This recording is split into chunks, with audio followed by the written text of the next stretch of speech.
Australia's oldest disruption and innovation conference is back.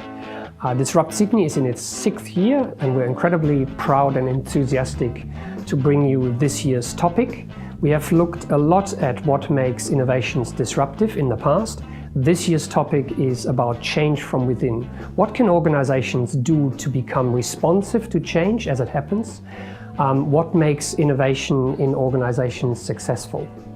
This year we will talk about the politics of innovation. Why is it so hard for organizations to change and innovate?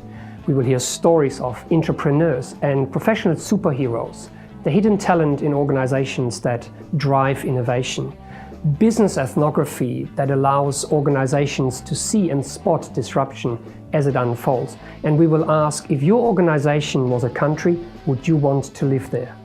I love going to Disrupt every year and being part of this growing community of like-minded individuals getting together every year to take a different look at disruption, a different look at the future, at innovation. And it's not just about the great speakers we have every year, it's about a different lens on the future every year.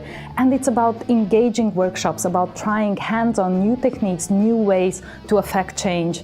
Not only that, but this year I'm looking forward to actually a hands-on experience with digital humans. So come and join us for Disrupt Sydney 2018 in the Sydney CBD on the 21st of September. Go to www.disruptsydney.com for more information.